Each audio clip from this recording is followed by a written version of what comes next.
Bonjour, je m'appelle Léa, j'ai 22 ans, vous me connaissez peut-être sous le nom de Je ne suis pas jolie. Et aujourd'hui, suite aux nombreuses sollicitations, j'ai décidé de vous parler de parentalité de façon libre et éclairée dans le nid.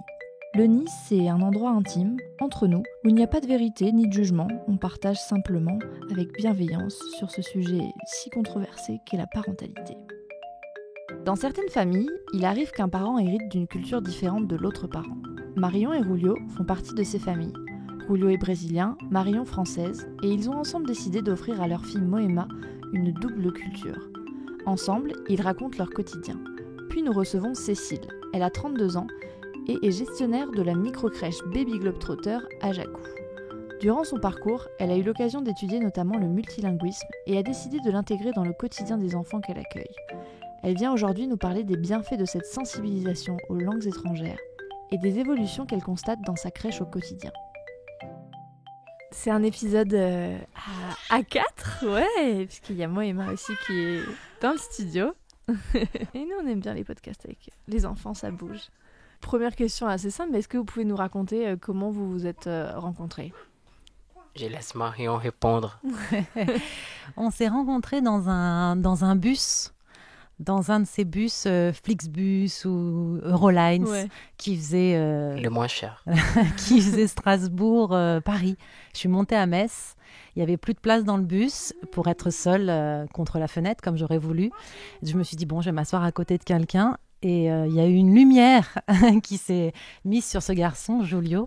Et je me suis dit, bon, je vais m'asseoir à côté de lui. C'est génial, on dirait un truc de film. Ouais. La rencontre. Elle avait plus d'options, quoi. Ouais. Au final, tu regrettes pas la fenêtre. Non, je la regrette pas, cette fenêtre. Pas du tout. Et du coup, oui, ça s'est fait comme ça, vous êtes rencontrés, vous êtes plus quittés ? C'est à peu près ça, hein? À peu près, ouais, on s'est quittés pendant un long moment. Oui, pendant Après, on a eu une histoire un peu à distance parce qu'il fallait rentrer au Brésil, Eh oui. finir les études, entre autres. Et puis, on se retrouve en France. Mais disons Après 9-8 mois, Ouais. loin. Mais Ouais. on est depuis le bus, on est restés amoureux, en lien Ouais, et en contact. en contact Vous Ouais. êtes passé de la relation un peu à distance à vraiment vivre ensemble. ensemble. Ouais. Et donc de cette belle union est née Moema, Absolument.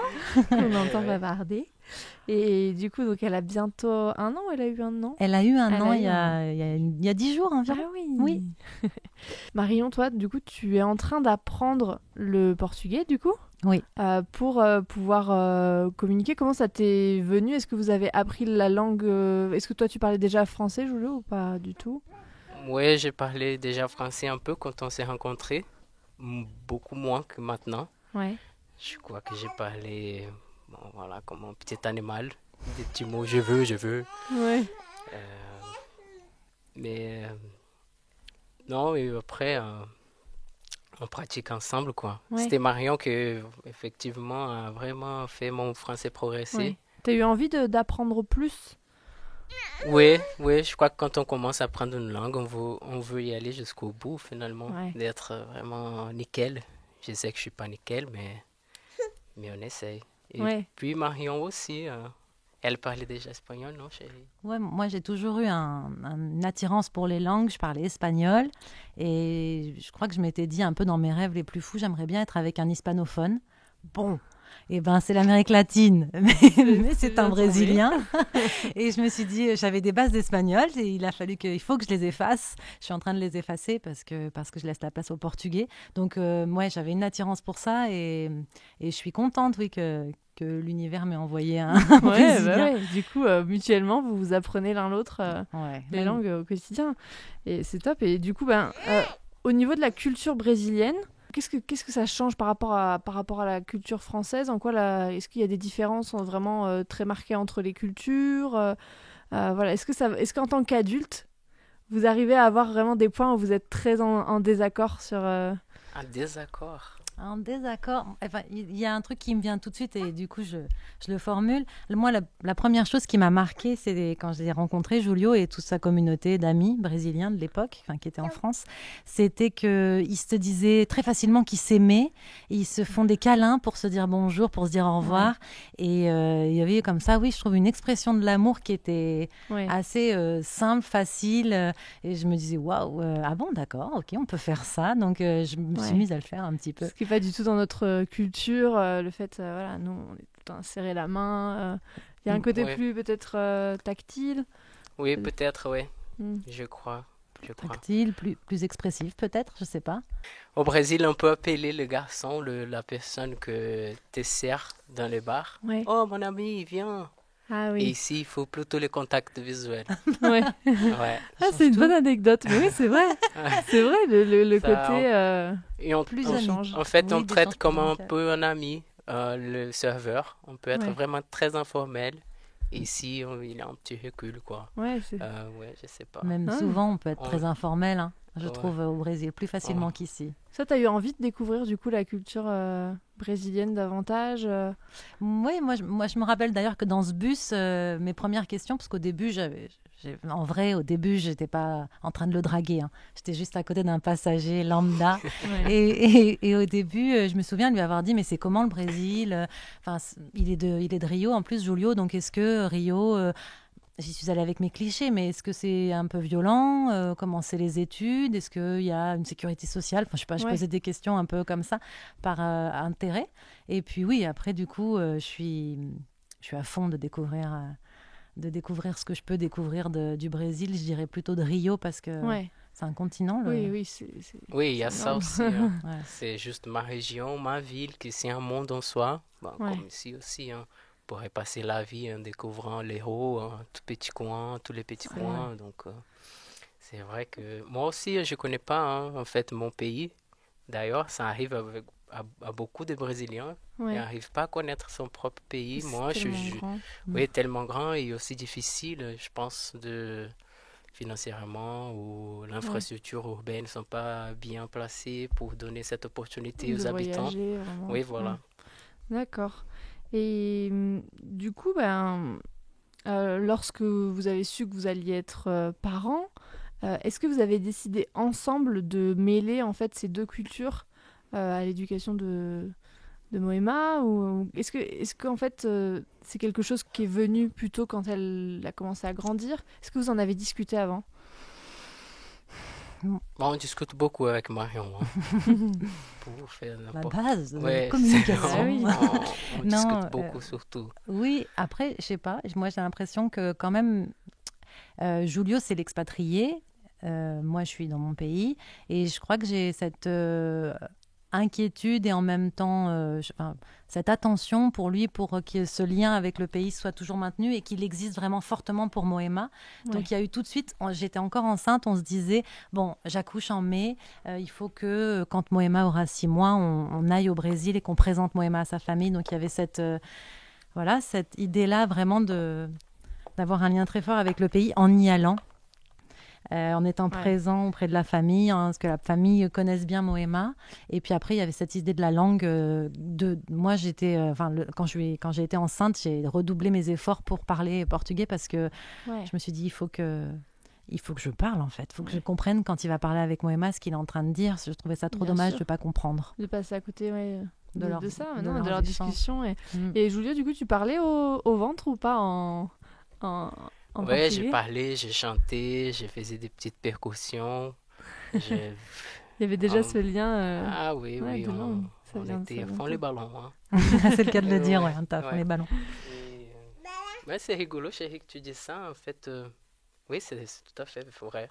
On avait vraiment l'intention. C'était un choix, un parti pris d'essayer de faire ce repère pour Moëma, toujours, qu'il a chez elle au Brésil aussi. Qu'elle n'est pas juste la fille d'un expatrié brésilien, par exemple. Et vous pensez que ça participe à l'ouverture Vous avez envie peut-être plus tard, je ne sais pas si vous avez des, comment on peut appeler ça, des groupes de personnes aussi expatriées d'autres cultures. Est-ce que ça vous arrive de rencontrer d'autres couples qui sont dans la même situation que vous, qui parlent de langues, qui sont de cultures différentes? C'est arrivé, oui. C'est arrivé, Ouais, oui. c'est arrivé. Heureusement, c'est cool de rencontrer des gens du pays, Ouais.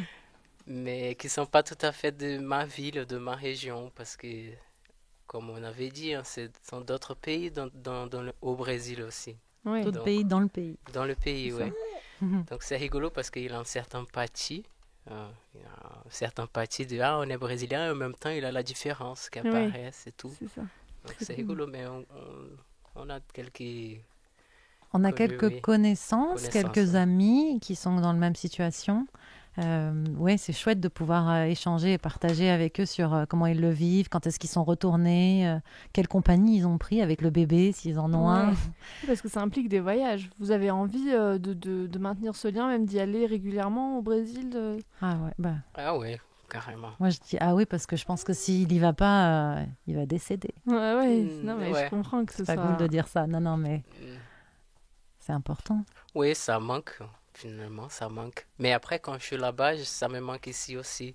C'est un peu la complexité d'être Mm. expatrié parce que je sens qu'ici c'est chez moi de plus en plus, mais je sais que j'ai vécu là-bas 25 ans, Bien sûr. donc c'est chez moi aussi. Ouais. Donc, T'es c'est vraiment un attaché aux peu deux...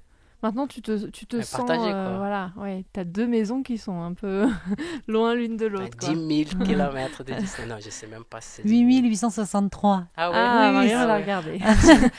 Il y a un panneau depuis notre mariage dans notre maison. Ouais. Ouais, Avec, J'ai pas, Ok, j'ai ouais. j'ai pas pris. Et par rapport à l'entourage, du coup, est-ce que ça a été bien accueilli, le bilinguisme auprès de Moema? Est-ce que la famille a réagi, les proches Moi, je crois que oui, ça a été bien accueilli, voire plutôt valorisé même. En tout cas, je pense oui à mes parents. Alors là, c'est pareil, c'est rigolo. C'est valorisé et en même temps, quand mes parents sont en notre présence, quand ils sont là et que Julio parle en portugais, ils disent qu'est-ce que tu as dit? Qu'est-ce qu'il a dit? Ah Il dit ouais. quoi? Elle dit quoi? Ouais. Donc, Je ils ont traduis pas mal, mais comme c'est bien si, ça aussi. oui, c'est bien. Ah, c'est un bon exercice. C'est un bon exercice, mais comme si éventuellement il pouvait vraiment dire des choses incroyables. Il a dit qu'il allait changer la couche. Ouais. C'est rien de foufou. Mais ça sonne exotique. Oui, voilà. Mais c'est plutôt valorisé dans ma famille, en tout cas, ce bilinguisme. Et chez toi aussi, je crois quand même, dans ta famille, ils sont contents que... Mais oui, ben, je trouve qu'il a cette idée que les enfants qui sont bilingues, ils sont intelligents Ouais. naturellement et sont spéciaux et tout. Je trouve que il a une certaine, entre guillemets, exotisme aussi. Ouais. Des enfants qui parlent deux langues, ont des parents de deux pays différents. Ouais, non, mais c'est Ouais. une richesse incroyable. Mais du coup, pour vous, est-ce que déjà vous voyez que Moema elle réagit aux deux langues quand vous lui parlez? Est-ce Carrément. Elle parle même. qu'elle parle? Ouais, elle parle des mots en français et des mots en portugais, ouais. Nem Emma. Pour moi, la première réaction, ça a été le bravo, qui se dit parabéns en portugais. Et bah, elle fait avec les mains, donc bravo. Et un jour, parabéns. Et elle a fait aussi avec les mains. Donc là, je me suis dit, ah, ok. Donc Ah en fait, ouais. elle a compris Le ça. lien. Et ça, et bisous aussi, où tu fais un bisou, ou alors dame um beijinho. Et j'ai fait une erreur, je crois, en portugais. Non, c'est pas. c'est ça. Et beijinho, elle sait que c'est un bisou. Enfin, on est en train de se rendre compte, là, petit à Qu'elle petit, fait le lien. qu'elle comprend les deux langues. Et ce qui est incroyable, c'est que dans quelques années, elle sera bilingue, mais sans avoir fait d'efforts. C'est-à-dire Bah, c'est vraiment, clair. ça C'est fait partie naturel, de quoi. vraiment de sa culture, de sa construction. Et est-ce que vous pensez que cette double culture, ça va lui permettre de se sentir plutôt citoyenne du monde plutôt que d'un pays? Dans le sens, est-ce que pour elle, elle va vraiment avoir cette double identité, et justement s'ouvrir? Si elle vous dit un jour, moi je veux partir vivre au Brésil. Ouais. Des fois, j'y pense, je me dis dans 15 ans, elle va me dire, Ouais. en 14 ans. Moi, je crois que... je crois qu'on est en train de... Enfin, pas qu'on est en train, je crois qu'au fond de nous, on aime l'idée d'une multiculturalité, de pouvoir bouger un peu partout et d'être à l'aise partout où elle ira. Moi, je pense que le fait de parler une langue dans un pays, c'est vraiment être de ce pays-là et que voilà, elle pourrait avoir la nationalité brésilienne, ne pas parler portugais, ce serait quand même une séparation avec son pays, avec sa nationalité. Donc, je trouve ça chouette vraiment de lui offrir ça. Et après, j'ai ouï dire que quand un enfant apprenait une langue tout petit, il pouvait ensuite apprendre une autre langue étrangère en très très peu de temps, que le cerveau avait une espèce de malléabilité ensuite qui lui permettait d'apprendre d'autres langues. Donc, si en plus derrière, elle peut apprendre hyper facilement l'anglais, l'espagnol ou c'est une richesse chinois. pour elle. Complètement. Bah, c'est super, quoi. Et par rapport à la scolarité, du coup, est-ce que, je sais pas du tout, est-ce que ça existe les écoles franco-portugaises dans le coin ou est-ce Je pense qu'à Paris, mais pas ici, non, je crois pas. J'ai vu une franco-anglaise à Montpellier. On ne s'est pas posé la question non plus. Moi, j'ai regardé un tout petit peu quand j'ai vu l'école franco-anglaise à Montpellier, mais Tu m'as pas dit. Non, mais par exemple, ça c'est quelque chose qui pourrait vous y pensez peut-être en termes de scolarité, de lui offrir entre guillemets l'accès à une troisième langue parce que vous dites comme elle en a déjà pris une deuxième. J'ai l'impression, je suis tellement fascinée par le fait qu'elle soit en train d'intégrer les deux langues et je me dis c'est déjà énorme ce qu'elle est en train de faire alors qu'en fait peut-être que c'est comme on disait tout à fait naturel, mais ça me fascine et je me dis c'est un gros effort qu'elle est en train de faire et que je me verrais pas mettre une troisième langue. Peut-être que c'est une erreur et peut-être que si j'entends d'autres parents me dire... Toi aussi, tu vois. Oui, mais je me dis peut-être que si j'entends d'autres parents me dire avec leur expérience que non, pas du tout, au contraire, leur enfant il s'est éclaté à parler une troisième langue, j'ouvrirai peut-être mes chakras. Mais en l'occurrence, là, pour l'instant, je me dis déjà qu'elle ait cet apprentissage du français pas trop mal et du portugais, que tout ça s'emboîte bien et que, on en parlait tout à l'heure avec une autre personne, il peut y avoir un peu des retards dans d'autres apprentissages déjà quand il y a deux langues. Donc, je me dis, voyons voir comment ça se met en place. Petit à petit. Et c'est vrai que nous, c'est tellement un effort là, aujourd'hui, quand on est adulte, d'apprendre une langue que quand on voit la facilité avec laquelle ils apprennent ça petit, c'est assez... incroyable et c'est ce dont on va parler dans la suite du podcast. Et du coup par rapport à l'entourage plus de Moëma dans le sens les enfants qu'elle est amenée à rencontrer, est-ce que toi tu as analysé la façon dont ils communiquaient? Est-ce que tu penses que ça joue des fois sur elle ou pas du tout, c'est encore trop loin d'eux, enfin je veux dire le langage vraiment acquis dans le rapport avec les autres enfants, pour l'instant, je ne peux pas dire que j'ai vraiment repéré quoi que ce soit parce elle a juste 1 an et qu'elle babille et que je la trouve plutôt dans la communication, mais bon, voilà, pas frustrée de pouvoir faire des ah, oh, et bi, babou, parce comme que n'importe quel bébé de son âge. C'est ça. Et en revanche, j'ai vu, on a pu expérimenter d'avoir reçu des amis anglophones à la maison il n'y a pas très longtemps. On a parlé, nous, anglais avec Julio, un peu, comme on a pu, mais eux, ils parlaient très bien anglais. En tout cas, on communiquait dans une autre langue. Et Moëma s'est un peu agacée au bout de assez rapidement. Un peu, elle nous observait, elle nous regardait. Et je me suis dit, tiens, elle ne peut pas rebondir sur rien du tout, là, parce qu'il n'y a ni du français, ni du portugais.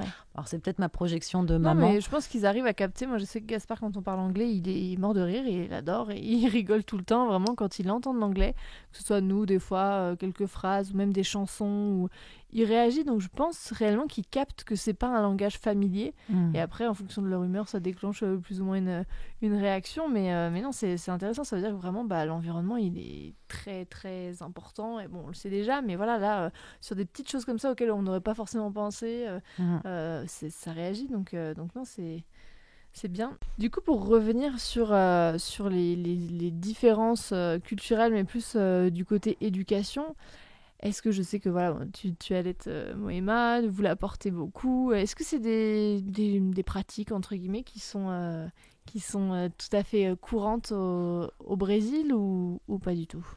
Bon, c'est rigolo parce que tu me poses cette question et à ce moment-là, Julio revient avec Moëma porté dans le porte-bébé et je me dis pour répondre à ces questions, il serait peut-être plus habilité que moi, mais j'y suis allée 2 fois déjà et avec Moëma en l'allaitant, j'ai été agréablement surprise de l'accueil autour de l'allaitement parce que tout de suite on m'a dit « Ah, tu lui donnes le lait, la meilleure boisson du monde ».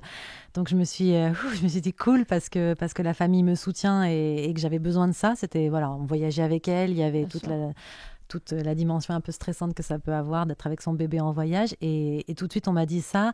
Et dès que l'allaitement, enfin, c'est le moment de l'allaiter, toute la famille se retirait sans partir dans une autre pièce et me laisser, mais faisait autre chose et me laissait vivre mon petit moment. Parfois, il y avait des cousines ou des tatis qui venaient un peu plus proches de moi et voilà, discuter et observer. Mais j'ai trouvé que c'était extrêmement bienveillant.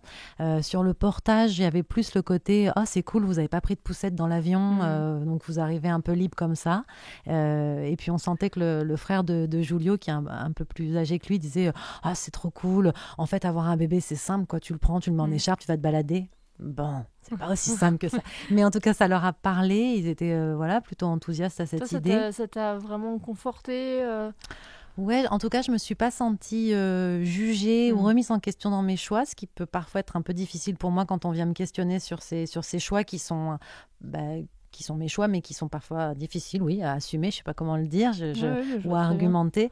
Là-bas, je me suis pas sentie questionnée. Alors peut-être qu'ils ont questionné en portugais que j'ai pas compris. Et ça, c'est l'avantage d'être un peu protégée. Mais non, vraiment, je pense pas. Il y avait un regard bienveillant. Et sur le cododo, après, c'est pas l'expérience brésilienne, c'est l'expérience de Julio, mais je pense quand même, si la communauté brésilienne écoute ça, je sais pas si je vais m'engager là-dedans. J'allais dire, je sens quelque chose un peu allez, j'y vais. Je sens quelque chose un peu à l'africaine dans le fonctionnement au Brésil. En tout cas, Julio, son histoire familiale fait qu'il y a eu du cododo pendant très longtemps. Alors, c'était peut-être plus des raisons économiques qui ont fait qu'il était en cododo avec sa maman et son frère pendant longtemps. Mais c'était ça et ça a été bien vécu. Voilà, et quand je vois les adultes qui sont devenus, je me dis, bon, tranquille. Ça s'est bien passé. De toute façon, c'est vrai que moi j'entendais dans une émission assez célèbre qui parlait du cododo dire que c'était un problème de riches en fait. Le cododo, parce que, enfin la question du cododo, parce qu'en fait dans 80% du monde, ça s'appelle même pas le cododo. En fait, c'est juste que ça n'existe pas une chambre pour l'enfant, surtout qu'après quand on en a plusieurs, etc. Donc c'est une problématique très occidentale. Mais en effet, le cododo existe depuis, je pense, le début de l'humanité. Je ne veux pas trop m'avancer, mais ça a l'air, et puis j'imagine encore plus lointainement, je ne sais pas si ce mot s'intègre dans ma phrase, mais en tout cas de façon plus lointaine, quand il y avait encore ce côté prédateur, c'était impensable en fait de faire dormir un bébé ou un enfant. Quelques mètres, seul, voilà, sur sa paillasse. Donc non, je pense que ça existe depuis des années, mais c'est super d'avoir ce retour sur comment c'est vu en fait à travers la culture d'un autre pays en fait. Néanmoins, ce qui me vient quand même, et c'est assez triste pour le Brésil, enfin en tout cas pour les Brésiliennes, c'est qu'il y a une grosse, je sais pas comment je pourrais dire, il y a énormément de césariennes programmées. Les accouchements sont sous césarienne programmée, donc ça dit quand même aussi une médicalisation une médicalisation de l'ensemble de la question de la maternité autour de ces césariennes programmées. Puis j'imagine derrière,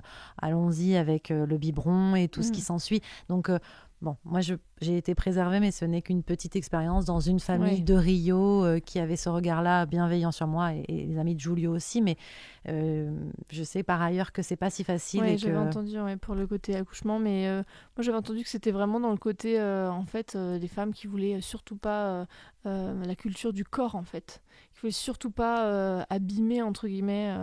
Enfin c'est ce que j'avais entendu comme discours sur le sujet, abîmer le corps, parce qu'elle considérait que ça abîmait le corps, en fait, l'accouchement par voie basse. Alors, je sais pas du tout pourquoi il y a cette culture aussi présente, mais je crois, oui, que le taux est hyper élevé. Je sais plus ce que attends, mais je crois que c'est un truc genre 80% de césariennes programmées. Alors, je sais pas s'il y a cette question du corps. J'aurais plus tendance à dire, mais après, peut-être je me lance dans un truc que je maîtrise pas, mais j'aurais plus tendance à dire que c'est le corps médical qui incite, pour être facilité sur, la journée se termine à 17h30. Non, mais j'abuse, mais je pense que c'est quand même une incitation du corps médical qui pousse les femmes à faire ça. Et je sais que Julio, il a au moins une amie qui voulait faire différemment. Et il faut quand même se battre un peu, quoi. Donc voilà. Mais des fois, il y a des trucs qui sont complètement à l'opposé. Mais c'est vrai que j'avais aussi entendu parler de ça. Merci beaucoup, Marion, en tout cas. Merci. Et Julio qui est avec Moema. Merci à toi. Oui.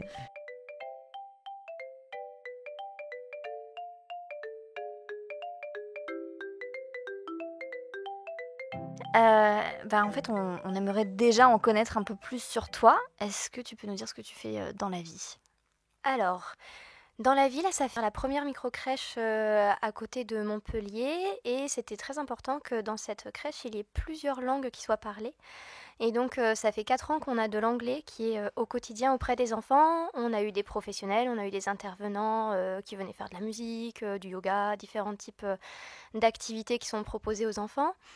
Et à partir de l'année prochaine, on aura de l'espagnol, puisqu'on aura une intervenante espagnole. Donc, on va un petit peu changer de langue, mais au final, peu importe en fait la langue qui est parlée aux enfants, puisque dans la crèche, on accueille des enfants entre 0 et 3 ans, et à cet âge-là, ils sont en plein dans la découverte de la langue, de l'apprentissage. Et pour eux, peu importe en fait la langue qui est parlée, ce qui est important, c'est juste qu'ils soient au quotidien dans un bain différent avec différentes langues. Du coup, toi, tu gères la crèche, tu es directrice ? Oui. Directrice de la crèche. Pour une micro-crèche, oui, on appelle ça gestionnaire. D'accord, vous accueillez combien d'enfants Donc une micro-crèche, on accueille 10 enfants au quotidien. Voilà. Après, comme tous les enfants ne viennent pas tous les jours, on a une quinzaine de familles. D'accord, ça varie. Voilà. Ok. Et du coup, qu'est-ce qui t'a motivé, toi, à faire des recherches sur le bilinguisme parce que, du coup, en termes d'études, je crois que dans ton parcours, tu l'as étudié. Oui. Alors, ça remonte à 2007. 2007, ça doit être ça. 2008, où, avec mon conjoint, on est parti à Boston, aux États-Unis. Et je me suis occupée au départ d'une petite fille qui avait 2 nationalités. La maman était américaine, le papa était canadien-québécois. Et il m'avait demandé de lui parler en français. Cette petite avait 2 ans. Donc elle parlait que anglais au départ. Et pendant 6 mois, je me suis occupée d'elle, à lui parler en français pour qu'elle puisse après intégrer l'école française franco-américaine quand elle aurait 3 ans. Et je me suis occupée d'elle et de plein d'autres enfants qui étaient, eux, soit des Français qui habitaient donc aux États-Unis, qui parlaient plusieurs langues, soit des enfants dont les 2 parents étaient... la famille qui m'a le plus marquée, c'était les 2 parents étaient américains, mais le papa parlait extrêmement bien français. Et en fait, à partir du moment où ils ont eu la deuxième, il n'a fait que parler en français avec ses enfants. C'est que anglais, en fait, alors qu'ils étaient américains, que les 2 parents étaient américains. Et j'ai trouvé ça extraordinaire de voir à quel point, aussi jeunes, les enfants pouvaient apprendre une langue... aussi vite, avec le naturel, que ce soit une langue, 2 langues, 3 langues finalement, parce que j'avais aussi des familles qui étaient trilingues. Et après avoir rencontré toutes ces familles, j'ai souhaité en apprendre plus et donc me perfectionner un petit peu plus. Et donc je suis partie au Luxembourg, où il y avait un master intitulé Apprentissage et développement en contexte multilingue et multiculturel. Et c'est là où j'ai appris un petit peu plus les bénéfices du bilinguisme ou du multilinguisme au final. Qu'est-ce que c'était que de grandir dans différentes cultures, les différents contextes, familiaux, éducation, le fait qu'il y ait plein de manières de devenir bilingue, multilingue, etc. Et donc après mon master, j'avais vraiment envie de pouvoir offrir un environnement aux tout petits enfants qui ne peuvent pas forcément avoir cette chance d'avoir des parents qui sont, eux, de plusieurs nationalités ou de vivre dans différents pays, etc. Et c'est pour ça que j'ai ouvert la crèche et que c'était très important pour moi d'avoir différentes langues au sein de la crèche pour que les enfants puissent être en contact directement dès le plus jeune âge avec différentes langues. Voilà. Super. Et du coup, comment ça se passe les interactions entre les enfants ? Est-ce que tu te rends compte de certaines interactions dans une autre langue ? Est-ce qu'ils ont un comportement différent quand ils sont en situation justement avec un professionnel ou un intervenant qui parle une autre langue ? Est-ce que tu as remarqué des changements ? Alors, les interactions entre les enfants sont très naturelles et peu importe la langue au final. Après, je voudrais dire que en fait, 99% des enfants qu'on accueille sont français, sont avec des parents qui parlent français à la maison. On a eu très peu de familles qui ont différentes langues. Au départ, on avait des Américains, des Anglais, on en a d'autres qui parlent d'autres langues à la maison, mais au final, c'est beaucoup le français entre les interactions différentes au sein de la crèche. Avec les intervenants, Les enfants qui sont déjà 18 mois et plus, qui sont vraiment dans l'apprentissage de la langue, qui ont peut-être déjà certains mots, au départ ils vont regarder la personne et vont dire mais qu'est-ce qu'elle me veut celle-là, je comprends pas très bien ce qu'elle est en train de me dire. Mais en quelques semaines, on voit très vite qu'ils intègrent tout de suite en fait, parce que à cet âge-là, on est beaucoup dans la routine. Voilà, quand on leur dit viens te laver les mains en faisant le signe de se laver les mains, les enfants ils comprennent peu importe la langue en fait qu'on est en train d'utiliser. Au fur et à mesure, on va chanter toujours les mêmes chansons, que ce soit en français, en anglais, en espagnol, peu importe. Et puis en fait, en fin d'année, les plus grands qui sont vraiment dans le langage et qui parlent plutôt bien, eh ben, ils vont reprendre des chansons, ils vont reprendre des mots comme 1, 2, 3, ils vont reprendre please. Et puis on voit par ça que la langue commence à s'imprégner un petit peu chez eux. Et c'est une sacrée victoire, je dirais, pour nous, qu'ils soient capables de pouvoir la parler. Parce que très vite, on voit qu'ils la comprennent, mais pouvoir retransmettre la langue par le langage voilà, en output, comme on dit, c'est une victoire. Ça veut dire que le mot est intégré. Voilà. Ah ouais, c'est incroyable. Et du coup, sur l'apprentissage du langage, notamment, moi je sais que quand j'avais abordé le sujet, certaines personnes de mon entourage m'avaient dit mais oui, mais est-ce que ça n'empêche pas ou est-ce que ça ne ralentit pas l'acquisition du langage, de la langue maternelle, voilà.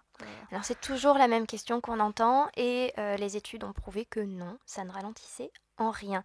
En fait, très souvent, ce qui est dit, c'est qu'un enfant, quand il commence à parler, il a intégré, on va dire, entre 500, 700 mots, à peu près.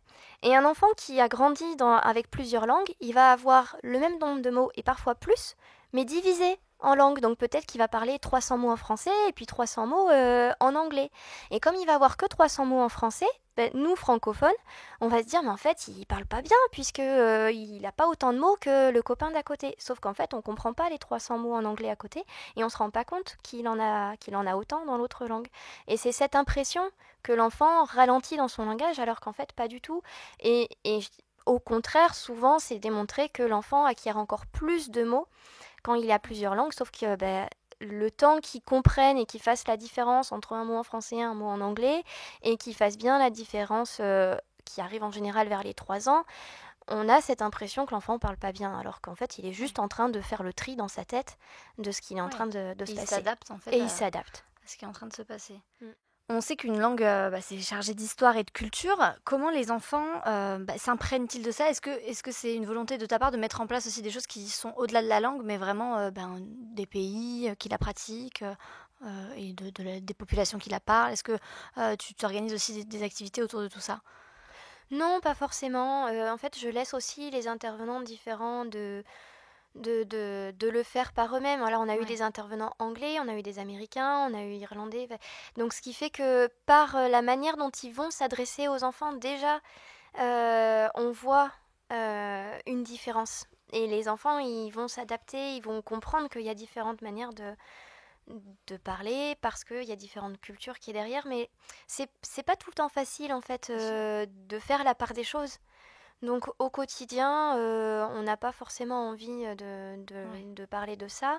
Et puis pour les enfants, c'est vrai, on va peut-être le faire pour les plus grands. Parce que les plus petits, ils vont pas forcément comprendre qu'il y a plein de pays dans le monde. Oui, ils sont pas encore sensibles. Voilà. Ce qui est tout à fait normal.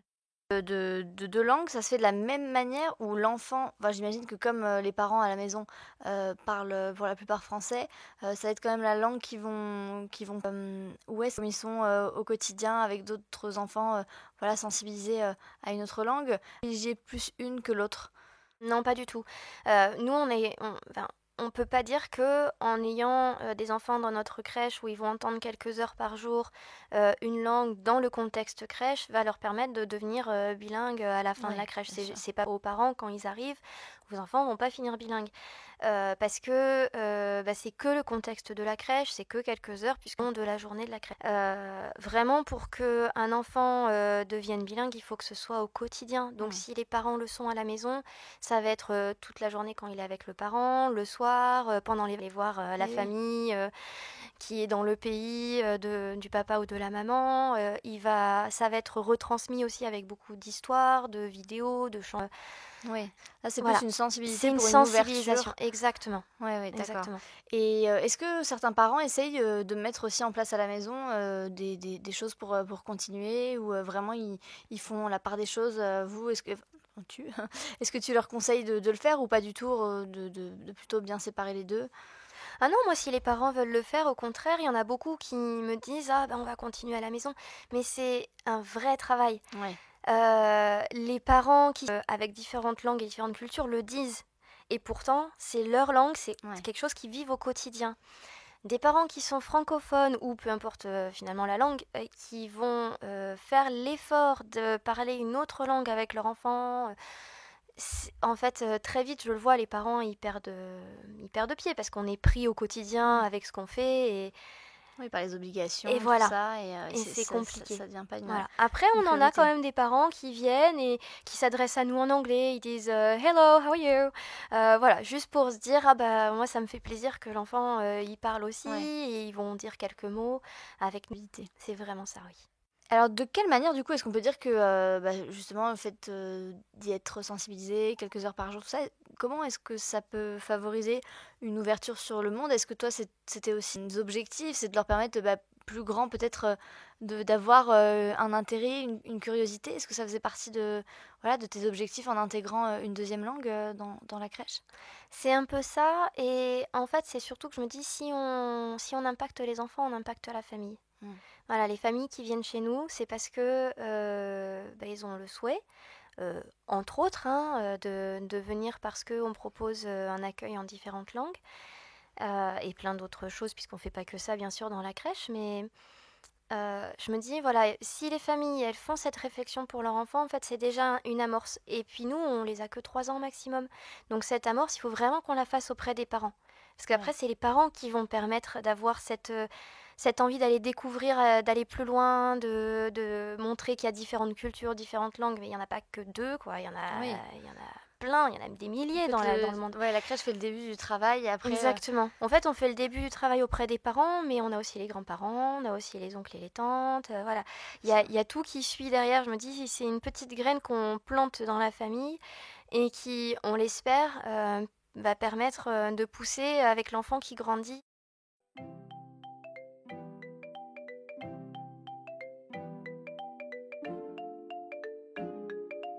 Merci d'avoir écouté Le Nid. Vous retrouverez toutes les informations de ce podcast dans la description. On a hâte d'avoir vos commentaires. Je vous dis à très vite dans un prochain épisode.